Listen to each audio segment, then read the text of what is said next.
Bonjour. Alors, dans cette vidéo, on va faire une première section sur ce chapitre 3 qui est sur la méthode Monte-Carlo. Alors, comme vous pouvez noter, d'après le titre, la méthode Monte-Carlo, donc c'est relative à Monte-Carlo. Monte-Carlo, c'est une ville très connue à Monaco, en France. Et donc, cette région de Monaco, bon, il est connu par ce qu'on appelle les jeux de hasard, donc les jeux de chance. Alors, les jeux de hasard, bon, ils utilisent tout simplement certains. Alors, ils ne suivent pas certaines lois qui sont déterministes, mais ils suivent vraiment des lois de chance. Alors, comment se présentent ces lois de chance? Alors, ces lois de chance, qu'est-ce qu'ils ont à voir avec la physique? Donc c'est pour ça qu'on va faire une petite introduction en disant en physique, donc en physique, on distingue,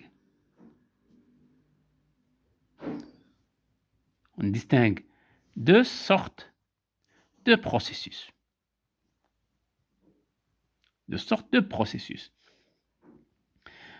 Premièrement, il y a ce qu'on appelle des processus déterministes. Alors, je souligne ce type de processus très important, processus déterministe. Ils sont caractérisés par quoi, ces processus? Alors, normalement, ils sont représentés par des variables ou des variables ou grandeurs physiques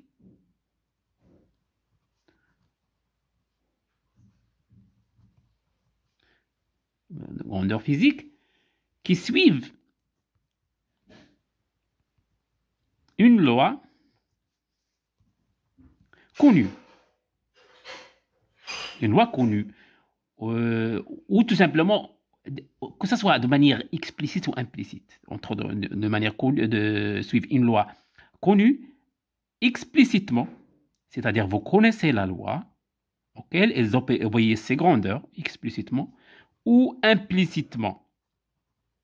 Implicitement, ça veut dire tout simplement, en principe, vous pouvez la déterminer. Vous ne la connaissez pas, mais en principe, vous pouvez la déterminer.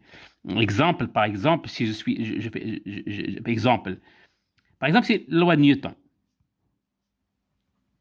Quand je dis F égale ma, donc en principe, si vous connaissez les conditions initiales, vous pouvez déterminer en tout instant ultérieur le mouvement de l'objet. C'est-à-dire sa vitesse, son accélération, sa position, etc. Et donc, ça, c'est un processus déterministe. Si vous refaites la même chose, vous trouverez la même chose. Si vous refaites la même chose, vous trouverez la même chose. Il n'y a pas de place à la chance ici. Donc, c'est vraiment déterministe. Ça veut dire que vous pouvez déterminer ce que vous voulez. Ça peut être, par exemple, une grandeur qui est déterminée par une équation différentielle un peu compliquée, que vous ne pouvez pas résoudre, mais vous pouvez dire a priori que c'est déterministe. Je ne la connais pas, mais je sais que ça va suivre une loi bien déterminée, et je peux l'intégrer numériquement, donc par ordinateur, et trouver exactement la même chose. Et si je refais, je trouve la même chose. Si je refais, je retrouve la même chose.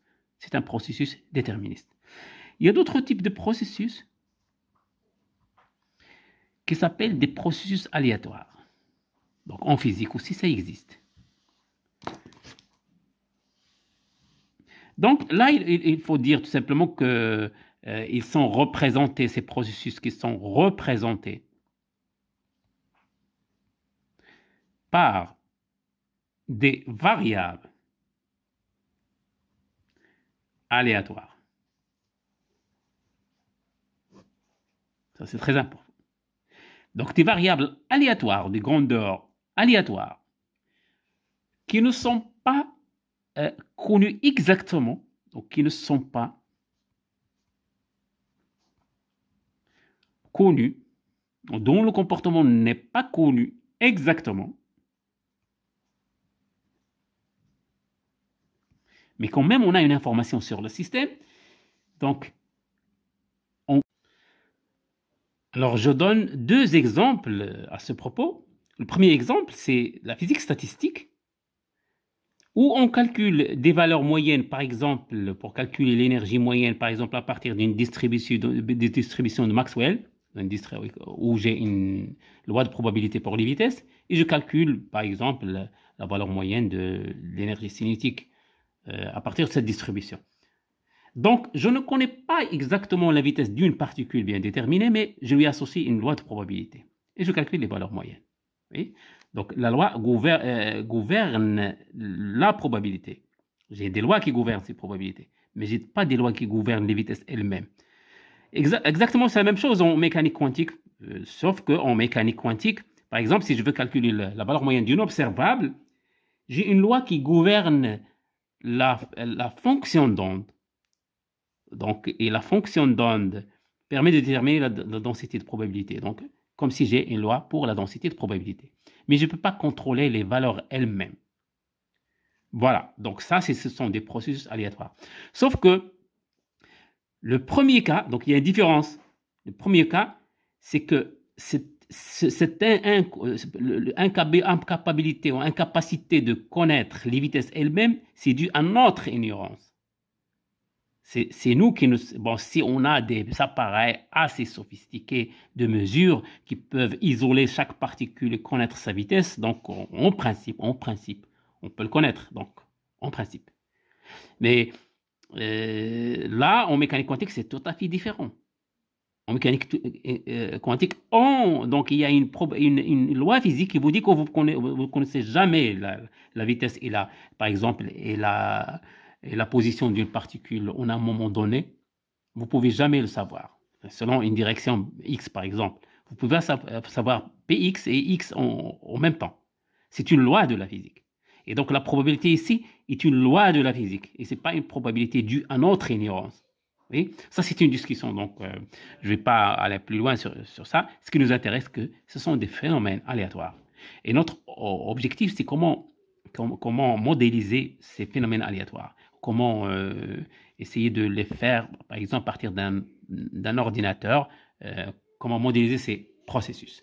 Donc, dans les chapitres qui sont précédés, on a vu comment modéliser des processus déterministes par de l'analyse numérique et par un algorithme adéquat. Maintenant, quel est l'algorithme adéquat pour modéliser des processus aléatoires? Voilà. Donc là, il y a un problème. Alors, le problème, c'est que, je vais le mettre entre parenthèses. Ben, problème.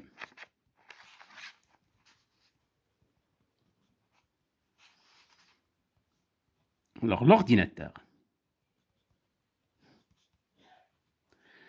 ne connaît pas ce que c'est que la probabilité. C'est ça un problème. L'ordinateur, il est de nature déterministe.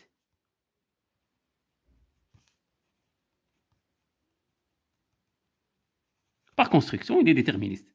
Et ça c'est vraiment un problème. Et alors, comment dire à l'ordinateur de modéliser un processus aléatoire? Alors, comment modéliser numériquement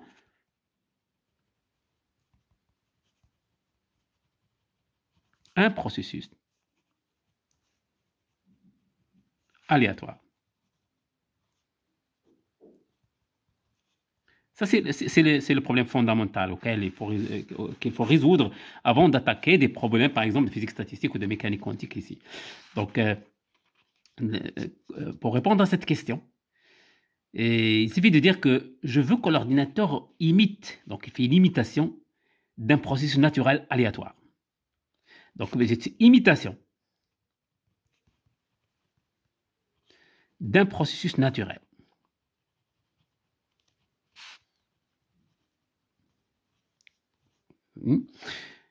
Aléatoire. Un tel processus, par exemple, serait de faire une expérience qu'on va faire après donc, cette section.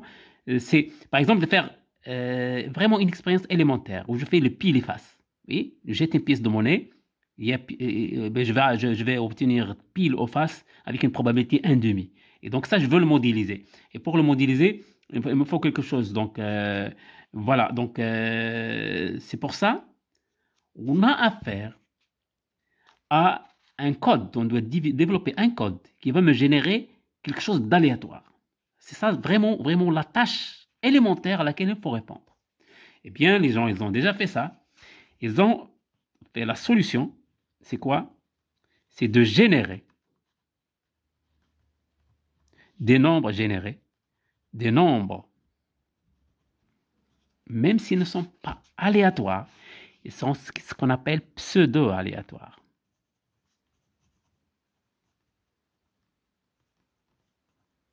Pseudo-aléatoires.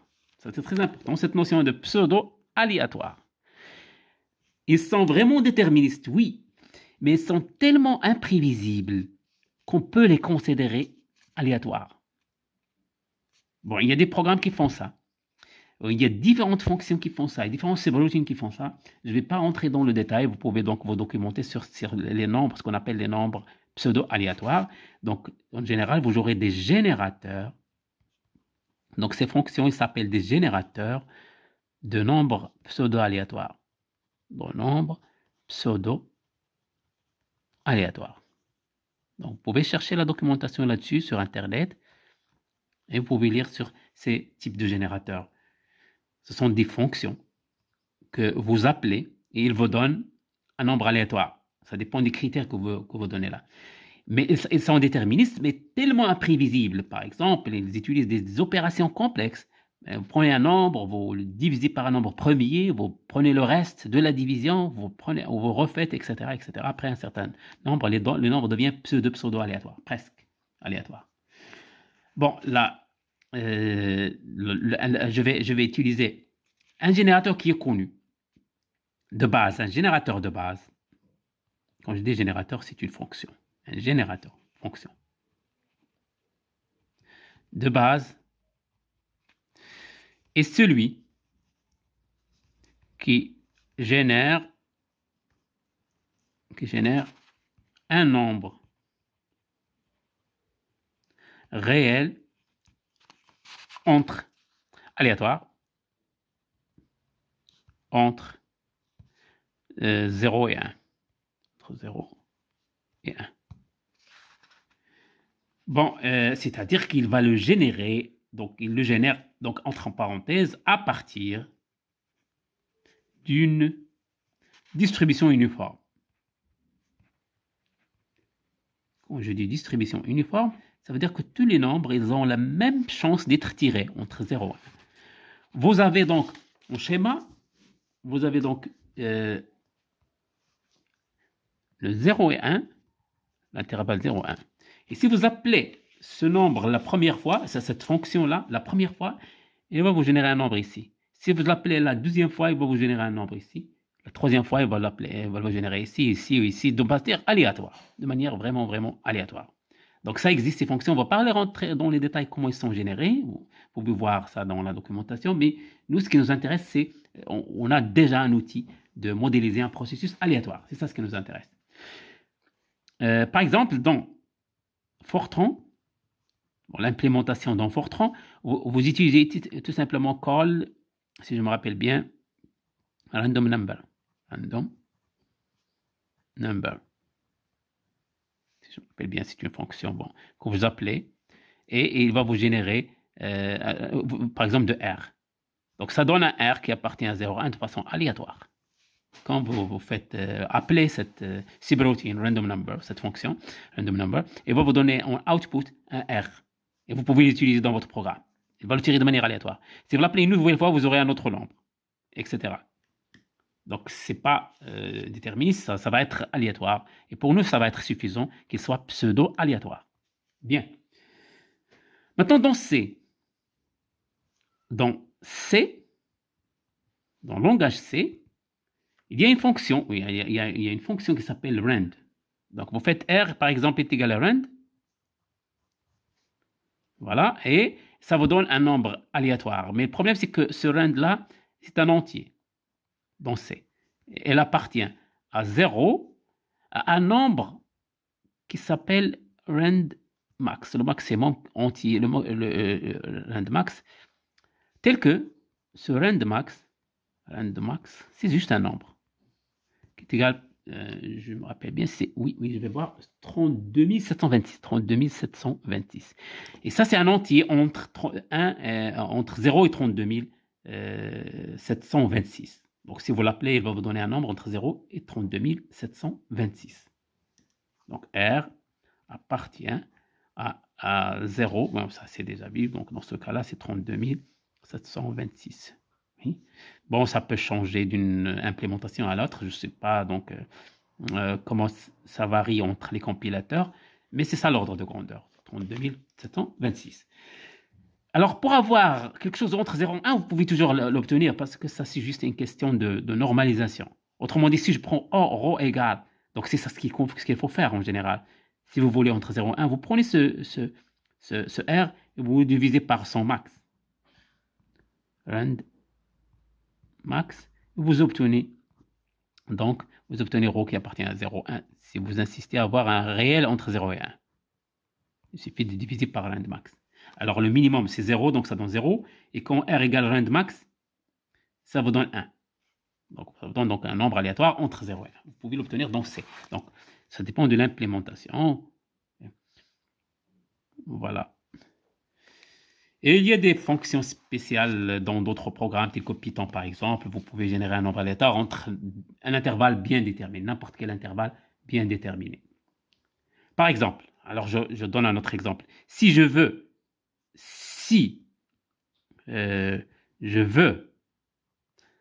un nombre aléatoire ρ, un nombre aléatoire, par exemple, ρ qui appartient à l'intervalle, disons l'intervalle moins 3, 5, par exemple.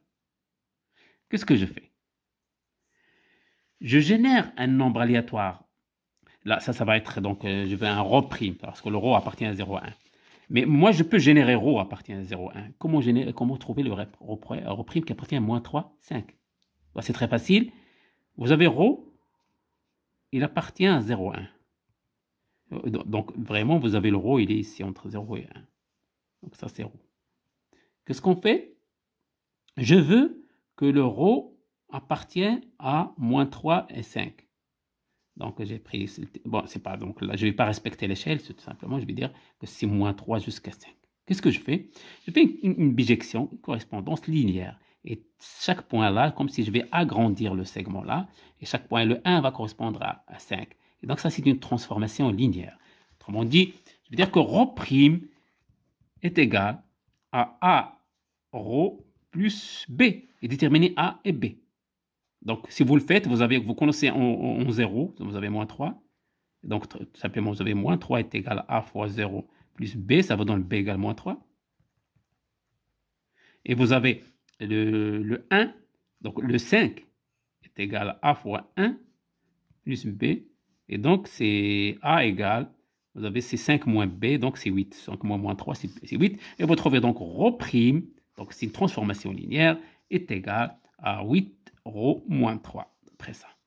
Voilà, donc ça appartient à moins 3, 5. Donc vous pouvez jouer avec ça. Vous trouverez des nombres aléatoires dans différents intervalles. Bien, maintenant vient l'étape précédente. Alors, modéliser un processus aléatoire.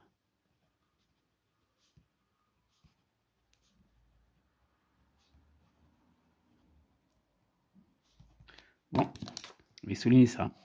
Comment modéliser un processus aléatoire? Exemple. Je vais faire une action avec une probabilité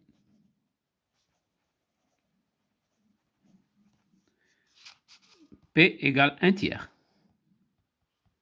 Oui, par exemple, que ce soit moi ou que ce soit autre événement qui va se produire avec une probabilité 1 tiers. Un événement qui va se produire avec une probabilité 1 tiers. Par exemple, si on vous dit qu'il va pleuvoir avec une probabilité égale à 1 tiers, comment modéliser ça dans un ordinateur? Alors, il faut donc essayer de faire introduire un processus, un algorithme pour effectuer ceci.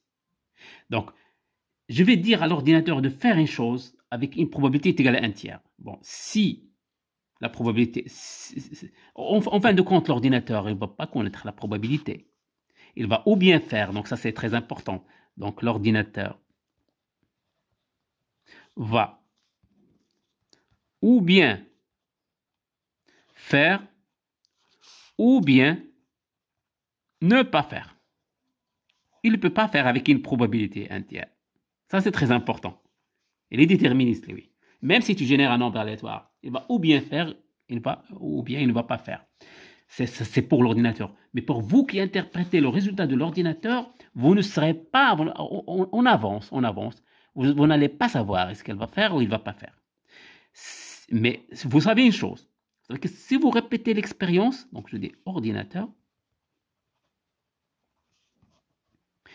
il va faire ou ne pas faire. Pour vous, si vous répétez l'expérience plusieurs fois, pour une seule expérience, vous n'allez pas savoir ce qu'il va faire, l'ordinateur, est-ce qu'il va faire ou ne pas faire. Mais si vous répétez l'expérience plusieurs fois, vous saurez qu'il y a 2 fois plus de chances qu'il ne fasse pas que ce qu'il fasse. Autrement dit, vous aurez par exemple, si vous faites 600 essais, peut-être vous aurez 400 essais où il ne fait pas et 200 essais où il fait. Pourquoi? Parce que la probabilité de faire est égale à 1 tiers. Donc c'est ça ce que ça veut dire la probabilité. C'est pour un nombre très grand. Mais pour un cas particulier, pour une occurrence bien particulière, on ne peut pas prévoir son résultat. Donc, comment on fait? La solution, c'est quoi? La solution, c'est quoi? Solution. Oui, ça va représenter notre algorithme. Premièrement, générer. Donc, c'est l'ordinateur qui va le faire. Générer un nombre pseudo-aléatoire ou aléatoire ρ qui appartient à 0,1. Et vous dites, si ρ est inférieur à votre probabilité qui est égale à 1 tiers, vous faites l'action. Vous dites à l'ordinateur de faire l'action. Sinon, si ρ est supérieur à la probabilité, vous pouvez... bon, pour le moment, je mets ρ égale ici. Alors, ne pas faire. Pourquoi ceci? Parce que vraiment, vous avez...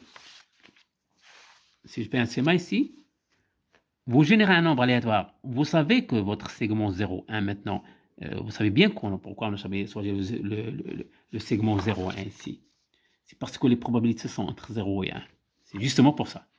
Et donc, pour mettre la probabilité sur cette échelle-là, voilà, ça c'est la probabilité. Ça va être probabilité 1 tiers, c'est de ce côté-là. Et l'ordinateur, il va générer un nombre aléatoire. On ne sait pas ce qu'il va générer ici ou ici. On va lui dire, si tu génères un nombre aléatoire ici, tu fais l'action. Alors, tout nombre aléatoire qui va être généré là, ça correspond à faire. C'est le vert. Alors, le rouge, c'est pour cette zone-là. Ne pas faire. S'il y a un nombre aléatoire qui apparaît ici, je dis à l'ordinateur de ne pas faire.